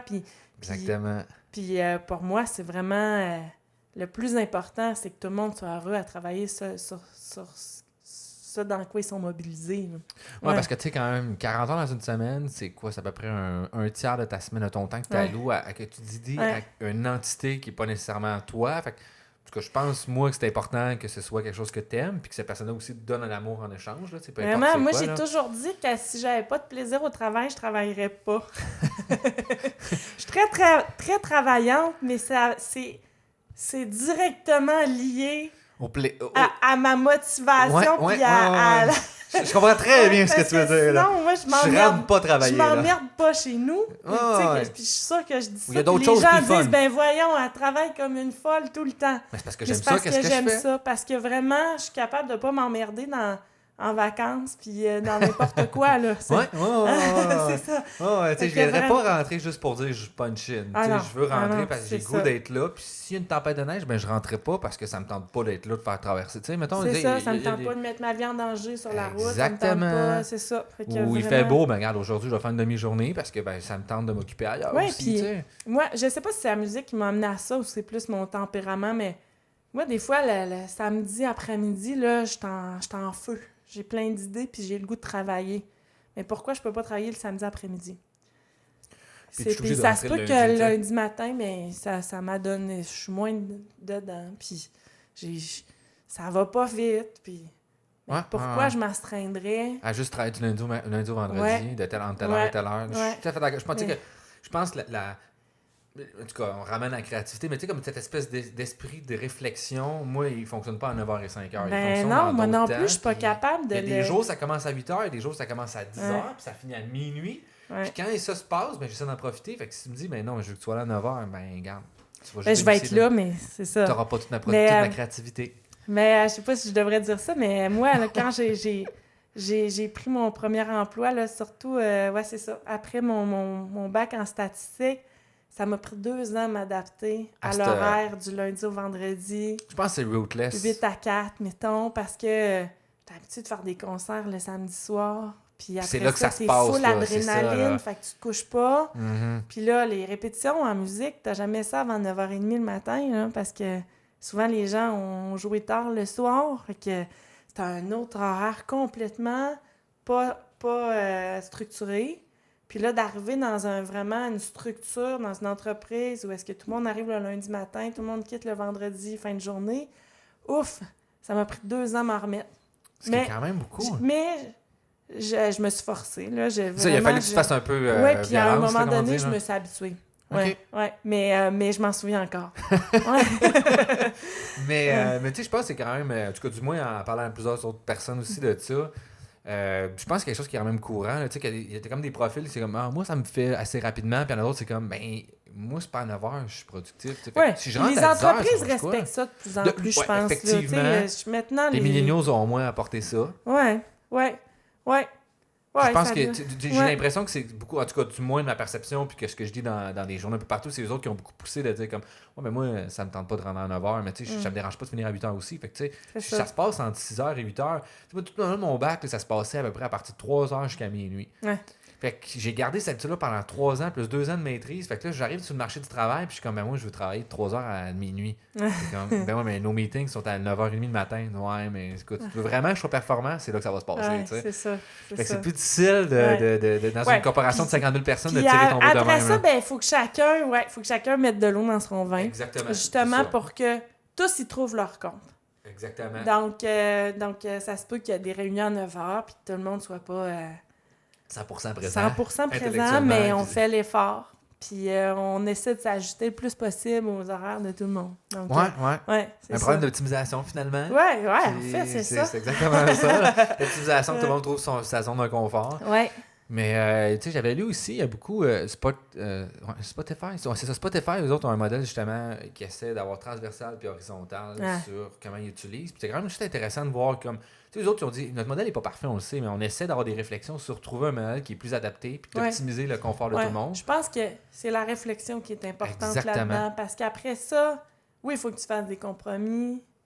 Ça peut pas être exactement comme dans ta tête, ou comme tu le souhaiterais, mais l'important, c'est justement d'en tenir compte. Ouais. Ouais. Oh, on vient tout remplir la carte, je pense que oui. Non, Ah. pas long. Mais écoute, dans ce cas-là, on va terminer pour la suite. Là. Mais on a perdu la caméra, c'est pas plus grave que ça. Là. Je pense Ok. que c'est ça qu'elle veut dire. Parce qu'elle remplit quand même pas mal, mais des fois, j'atteins le maximum quand j'oublie d'en vider un peu dessus. Ah, là. OK. Ben, c'est pas grave. Ça arrive des fois. Là. Mais on parlait justement du confort de tout le monde. Mm. Puis, ben, y a d'autres choses que tu l'as rajouté? Ben non, mais je pense que c'est de reconnaître que c'est ça, les gens sont pas tous faits sur le même moule. Ouais. Ça, c'est important. C'est difficile, important. par contre, je pense, comme d'accepter ça en termes de société. Ben, c'est difficile, mais de plus en plus, moi, j'ai confiance, là, puis de travailler à la fois au Québec puis en France, on se rend compte que les cultures sont très différentes, que les façons de faire des affaires, c'est vraiment différent aussi, mais que finalement, tous les milieux aspirent à trouver le meilleur modèle. Ouais. Puis c'est ça qui est important, c'est qu'on évolue. Ouais. C'est ça. Même, il y en a que des fois c'est plus lent que d'autres, mais on essaie de progresser vers quelque chose. C'est ça. Vers quelque chose que ultimement va être plus fonctionnel pour tout le monde, puis satisfaire les besoins, puis ça change dans le temps aussi, c'est ça qui est le plus difficile à s'adapter, je pense. Là.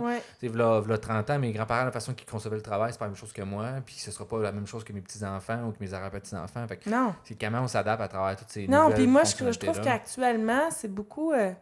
on parle beaucoup plus de réalisation personnelle qu'avant. Avant, c'était plus... pour amener du pain puis du beurre dans le réfrigérateur. Ouais, exactement. Mais en tout cas, là, je sors mon background de sociologie, mais c'est toute la réalisation finalement de l'individu. As-tu des études en sociologie? Ouais, j'ai travaillé en sociologie. J'ai un bon ami sociologue. J'ai vraiment aimé ça. Il va se reconnaître s'il écoute ça, là, c'est vraiment... Pour vrai, moi, j'ai trouvé ça vraiment fascinant comme univers. C'est juste que je trouvais ça difficile au niveau de voir le comportement humain, des fois, je trouvais ça difficile d'analyser ça. Puis, finalement, un des points qui a beaucoup évolué, comme l'évolution vraiment de la société qu'on est aujourd'hui, c'est la définition de l'individu. Puis que finalement, évolué, puis présentement, on est beaucoup dans ce pattern-là où c'est de plus en plus accéléré. Puis que finalement, la génération de mes grands-parents puis ma génération, la grosse différence, c'est que mon individu est plus important souvent que la collectivité. On est beaucoup dans ce conflit-là actuellement. Ça, c'est vrai. Que finalement, c'est mes droits personnels par rapport aux droits collectifs. Puis comme c'est ce conflit-là qu'avant n'existait pas parce que c'était le droit collectif qui est important. Puis là, on est comme dans ce conflit-là que moi, je suis plus important ou moi. Puis qui se ramène à cette espèce d'individu-là qui veut se réaliser à travers soi dans une collectivité. Puis que c'est comment on met une symbiose autour de ça. Comment on fait en sorte que collectivement... là, ça, je peux pas t'aider. Je sais plus pour vrai. J'ai un blanc. Si tu me parles de musique, je vais pas t'aider, mais si tu me parles de sociologie... J'ai oublié le nom. Je vais essayer de le trouver puis je vais le rajouter dans la description si je l'oublie pas. Là. Je suis plus sûr, en tout cas, je suis plus certain. Là. Mais finalement, où est-ce qu'il y a toutes ces espèces de concepts-là actuellement qui sont établis pour faire évoluer la société dans ce sens-là. Puis on s'en rend compte vraiment avec tout ce qui est politique actuellement, puis les décisions politiques aussi à travers ça. Oui. Puis c'est vrai que maintenant, les gens... moi, ce que je remarque là actuellement, ce qui me renverse même, là, c'est que moi, il y a 15 ans, quand j'ai mis le pied dans ma nouvelle carrière, je vais dire ça comme ça, j'étais contente de travailler là-dedans. Puis finalement, je travaillais, peu importe quel emploi j'avais, ça m'amenait quelque part, puis j'étais satisfaite. Puis j'ai fait mon petit bout de chemin comme ça, avec mes expériences variées qui m'amenaient ailleurs. Mais maintenant... les plus jeunes que moi, qui sont nouvellement diplômés, je remarque que c'est extrêmement important de... Par exemple, mes étudiants, là, il y en a plusieurs là, qui sont anxieux par rapport à quel stage je vais choisir parmi les 5 offres que j'ai eues. Puis là, qu'est-ce qui va arriver? T'as 5 offres, là! T'as 5 offres, là! Arrête de capoter, moi, c'était là. Pas ça. On était chanceux quand on avait un stage. C'était différent. Puis j'étais pas dans la pire génération, là. La génération d'avant, eux autres, ils n'en avaient pas de job. fait que vraiment, c'était la génération laissée pour compte beaucoup, là, celle qui a suivi les boomers, là. Oui, c'est ça. La génération Fait X, que là. j'étais vraiment pas dans la pire génération, mais quand même, on était contents, on acceptait la job qu'on nous offrait. Maintenant, là, c'est plus le rapport de force est inversé, OK? Puis c'est des gens qui n'ont pas d'expérience, qui doivent prendre la décision, qui pensent critique pour tout le reste de leur carrière.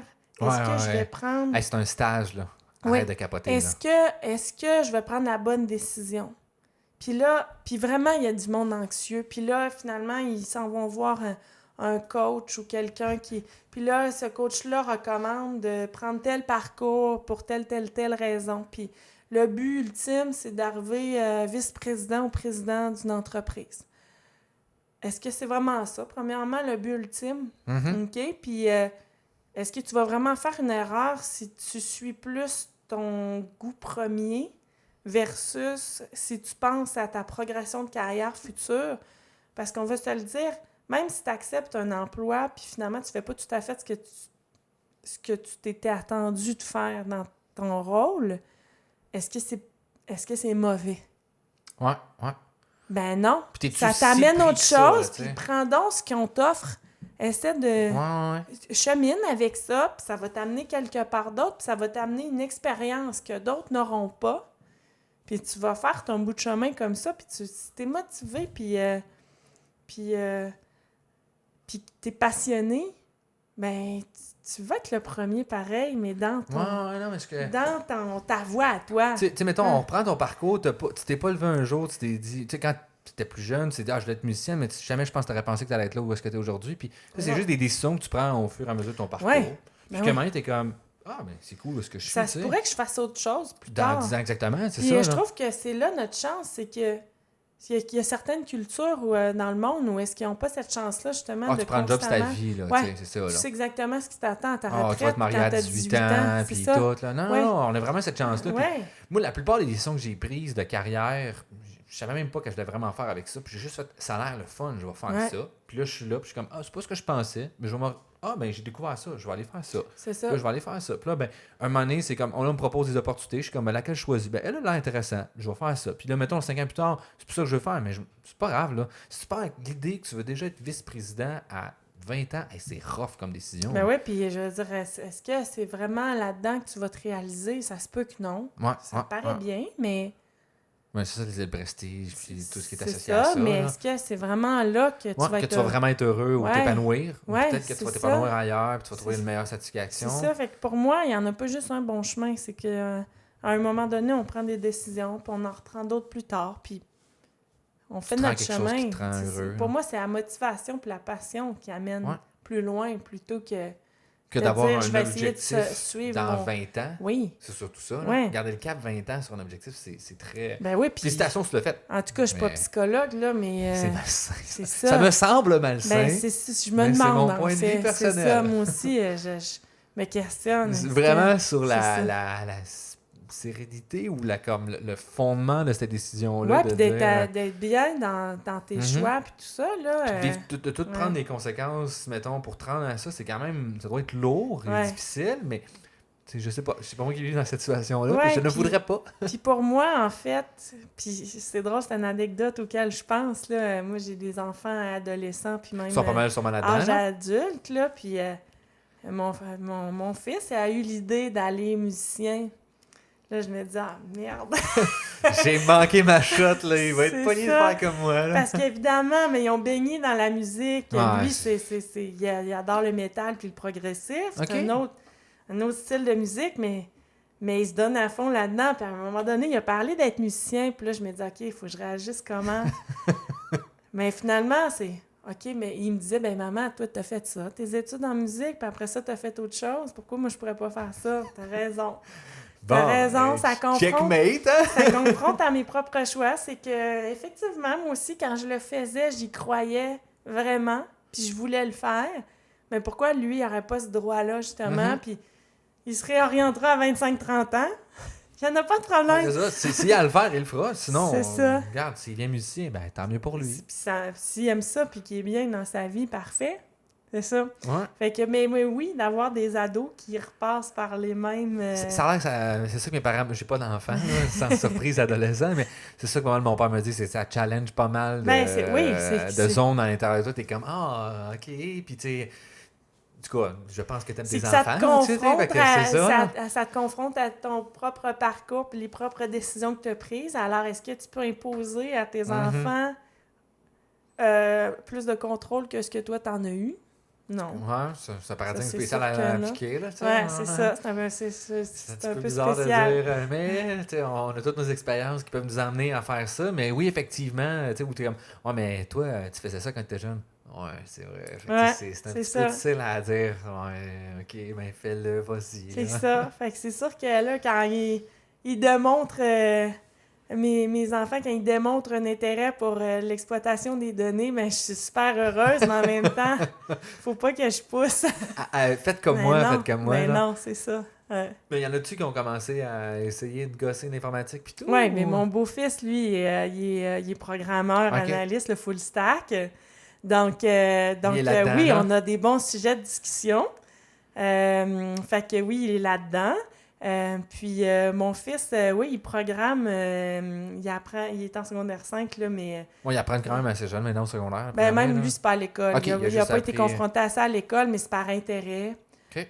C'est par intérêt. C'est sûr quand on entend parler à la maison il développe aussi, des petits codes. Okay. Hier, il parlait d'un petit programme qui permet de sortir le nombre de la suite de Fibonacci dans telle position. Fait qu'il programme des trucs comme ça. Fait que oui, il y a un intérêt, mais il y a un intérêt pour plein d'autres choses, là. Puis, mais c'est un parmi... Oui, puis c'est ça. Ma fille de 13 ans, elle est bonne en maths, tout ça, elle a un bon sens logique, tout ça, mais maintenant, elle va vouloir faire quoi, là? C'est quand même assez jeune à choisir, mais c'est comme... Tu sais, mettons, le cégep, moi, ce que j'ai trouvé difficile, c'est qu'on te demande de faire des décisions qui vont réellement impacter ta vie parce que ta cotère va te suivre quasiment toute ta vie, là, parce qu'elle est sans pitié si tu coules un cours puis tu le refais. Là, chose que l'université ne fait pas. Si tu coules un cours, tu le recommences, tu changes de cas. Vrai, moi, c'est la critique la plus sévère que j'ai avec le cégep, c'est de me dire, parce que moi, j'ai passé par là, que j'ai coulé un cours, j'ai fait, ben là, ma cotère, genre, est-ce qu'il finit, puis la cotère, moi, je m'en souciais pas. Moi, je savais même pas que ça existait quand j'étais au DEC en musique. Ben, en fait, je pense... Moi, j'ai dû rentrer comme étudiante adulte en statistique. Probablement que ma cote... Ils l'ont pas regardé, je sais pas. Mais c'est parce qu'il n'était pas contingenté. S'il arrêtait contingenté, souvent qu'il a regardé pareil. Probablement. Mais je regarde ma belle-fille, elle, qui étudie en médecine, là. Elle a fait au cégep, je trouvais ça... C'est incroyable, en fait, que tu fasses ça. Je trouve ça vraiment impossible, ce qu'ils demandent aux jeunes en termes de... Un si jeune âge, surtout. Puis en fait... ça devient... ils pensent rien qu'à ça pendant 2 ans. Par exemple, là, ma belle-fille, elle voulait être médecin depuis plusieurs années. Là, puis je pense qu'elle le disait pas trop parce que justement, elle voulait pas que son entourage lui mette de pression à ce niveau-là. Fait que c'était vraiment très personnel. Mais je l'ai vu travailler, puis regarder sa cotère, puis finalement, ça a marché, là, mais ça marche pas, là. Mettons, t'es un point inhumain. En dessous, là. En fait, c'est pratiquement inhumain ce qu'ils demandent aux jeunes en termes de... Puis c'est juste une métrique avec ses pour et ses contre. En fait, on travaille ça avec des métriques, là. On le sait que juste une métrique, c'est pas assez. Les indicateurs de performance, en fait, c'est un signal, ça veut pas tout dire. Ça a beaucoup de bon, mais effectivement... ça veut pas tout dire. Puis tu sais, mettons, comme là c'est parce que c'est d'actualité, mais tu sais, Laurent Duvernay Tardif, tu sais, mettons, dit, c'est un bel exemple. Moi, je suis pas convaincu que c'est un bel exemple pour la jeunesse parce qu'il est tellement parfait dans qu'est-ce qu'il a réussi que là, c'est ça le standard à atteindre pour tout le monde. Quelqu'un qui est un athlète professionnel et un médecin. D'où je suis loin de là. Puis je pense que c'est accompli quand même. Fait que, tu sais, je trouve que c'est une pression qui est énorme sur les jeunes. Faut pas rentrer... Il y a un danger, c'est qu'il faut pas rentrer dans l'analyse facile en disant « Voici le bon exemple ». En fait, c'est un bon exemple. Mais c'est pas nécessairement l'unique. C'est pas le seul chemin qui mène vers le succès. Exactement. C'est vrai qu'il y a raison, c'est important de faire du sport, c'est important de se développer à l'école, OK, fine. Mais de dire que tu excelles dans les deux, puis tu excelles genre un niveau, genre un vrai niveau, là, genre sportif, mais un vrai niveau académique, t'es comme... Ben là, c'est un autre niveau de commitment, là, quand même. Oui, puis lui, en fait, c'est que ça donne qu'il excelle dans des domaines très populaires. Mais en fait, c'est pas juste ça le succès. Il y a aussi d'exceller dans des domaines non populaires ou peu populaires. Puis c'est bon aussi. Oui, je suis tout à fait d'accord. Il y a du monde probablement qui a un profil aussi intéressant que ça dans le sport puis dans un autre domaine, mais comme les maths ou peu importe, qui n'est pas super populaire, puis que t'es comme, c'est un excellent modèle aussi. Oui, ou imagine quelqu'un qui écrit des poèmes. Oui, effectivement. Puis qui est vraiment un génie là-dedans, puis que c'est extraordinaire qu'est-ce qu'il produit. Mais il n'y aura jamais une notoriété publique pour ça. On ne passera pas à tout le monde en parle. Non, mais est-ce que c'est moins bon? Parce que c'est ça. C'est très débattable. En fait, je pense que c'est un bon exemple, c'est inspirant, mais c'est pas le seul exemple. Effectivement. J'aime ça qu'on a apporté cette nuance-là. Parce que c'est vraiment le fun qu'est-ce qu'il a fait. C'est ça, c'est déjà d'actualité. Quand on va le sortir, ça va être moins d'actualité, mais il faut se rappeler qu'à ce moment qu'on l'a filmé, il vient de gagner le Super Bowl. C'est ça. Juste dire ça. Là. Mais là, on a pas mal fait le tour d'un petit peu plus qu'une heure. Fait que j'ai 2 dernières petites questions. T'écoutes-tu des podcasts? Es-tu une fan? Pas vraiment, mais je devrais parce que je fais beaucoup de route. C'est le médium parfait pour la route. C'est ça. Parce que là, ça amène à mon question. As-tu un livre que tu recommandes? Que ce soit un roman ou un livre de machine, n'importe quoi, AI, data science? Ben moi, je lis plus des romans. C'est correct, tu peux recommander des recommandations. Qu'est-ce que je pourrais recommander? Ben en fait... le livre qui a changé ta vie. Ben, ce qui m'a marqué cette année, là, c'est C'est les 2 livres de David Goudreau qui sont La Je connais Bête. pas. Ah! La Bête intégrale, là, c'est comme Ok. 3 tomes, puis après ça... La Bête, comme, mettons, le film de Disney, là? on Non, parle? non, non, Ok, non, ok, non. ok, C'est ok, vraiment, ok. c'est un Québécois, c'est un auteur Ok. québécois qui... Là, il est rendu... il a écrit 3 tomes, David La Goudreau, ça Bête. me dit, Ouais.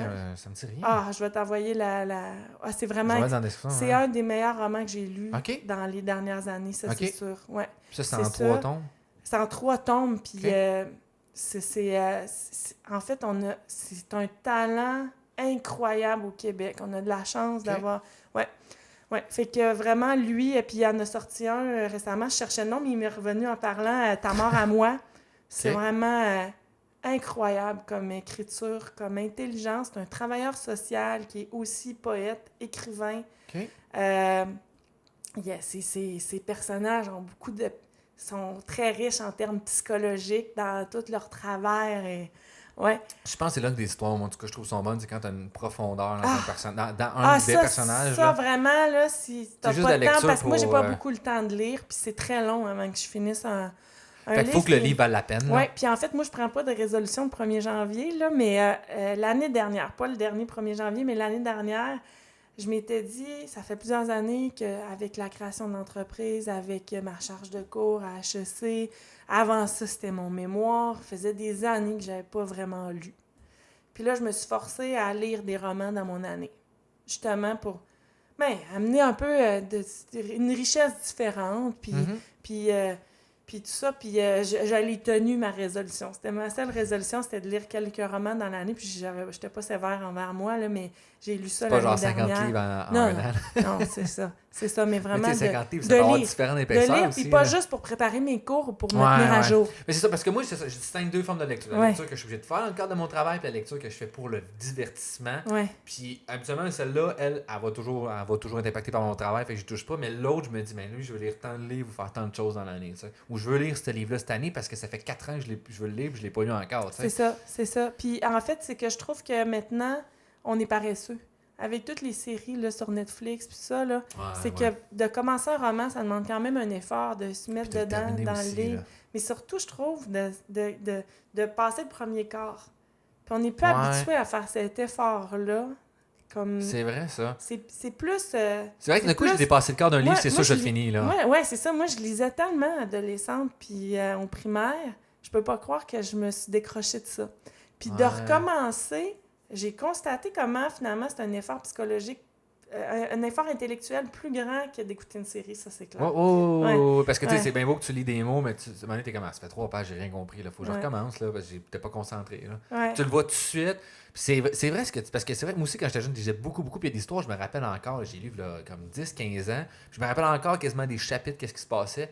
Puis là, il y a autant que des lectures que je fais présentement sur le Cruise Control que je me rappelle même pas qu'est-ce que je viens de lire. Là, Ouais, une fait heure. que moi, je discrimine vraiment ma lecture pour mon travail, puis pour me tenir à jour, puis préparer mes cours, puis par intérêt aussi. Ouais, Mais ouais. versus lire des romans, ça, c'est vraiment...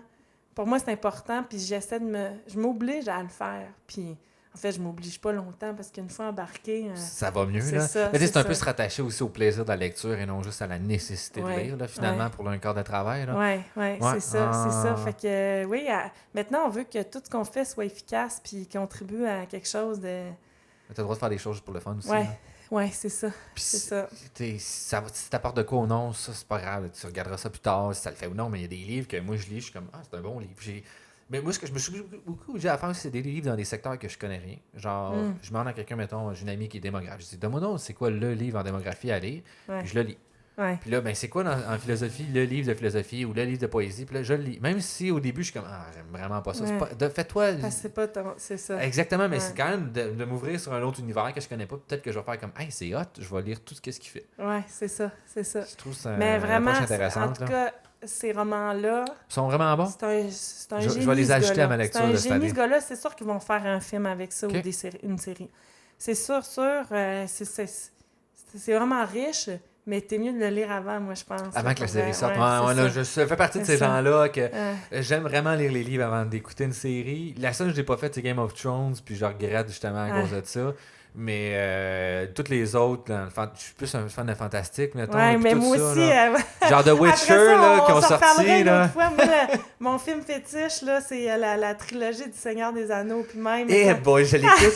Je les écoute, no joke, au moins une fois par année, tous les films. Moi aussi, Je puis m'en vais version écouter, longue. Là. je m'en vais écouter le spectacle de Two Towers avec l'Orchestre Symphonique de Montréal. Ouais, puis la musique est tellement belle. Puis en plus.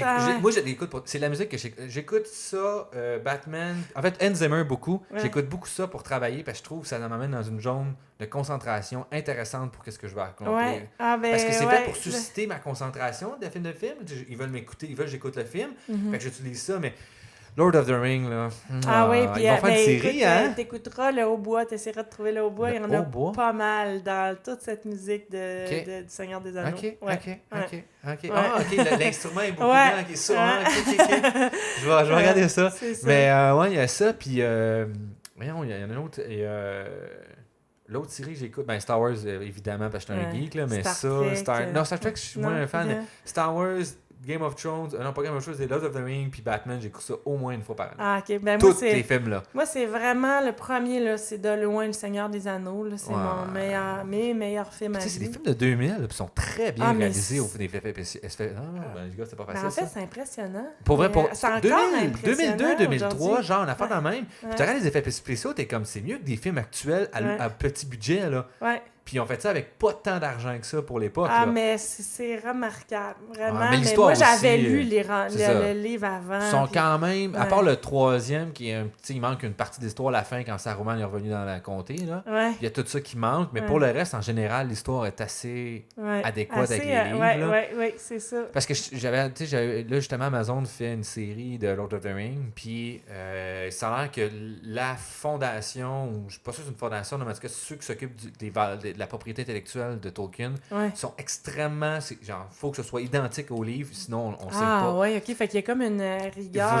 Vraiment énorme. Puis quand ils sont arrivés, pourquoi est-ce qu'ils ont accepté Amazon et non Netflix? C'est que ça a l'air que la personne qui s'occupait du dossier pour le mettre en place, c'était une fan finie de ça. Elle avait lu le Silmarillion, puis etc. Puis toute l'histoire. Fait qu'ils ont fait, OK, elle va faire attention à l'histoire. Puis j'ose espérer que ça va être aussi bon que ça. Là. Ouais. Parce que c'est vrai que, tu sais, comme, je sais pas si tu as lu le Silmarillion, là, justement, qui est l'histoire avant... L'histoire en fait, seulement ça l'amène à l'histoire, c'est qui Sauron. Non, j'ai pas lu ça. Mais en lisant ce livre-là, il faut que tu lises avec une cartographie de tous les noms parce que c'est impossible de comprendre l'histoire sinon. Puis ça explique finalement c'est qui Sauron, puis qu'en fait tu comprends que Sauron c'est juste un pion dans un échiquier plus gros. Puis que c'est une entité, en tout cas, qui est comme ce qui ressemble à des elfes, mais qui est ailleurs.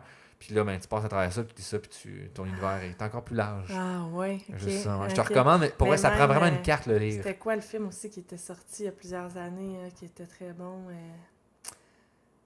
Son grand et bleu, là. Avatar. Avatar. Ils vont faire justement un deuxième, là. Ouais. Ça aussi, effectivement, j'ai été surpris par la qualité de cette histoire-là. C'est un peu plus américain comme film. Oui. Mais, quand même. Quand même, il y avait des choses intéressantes, là, mais...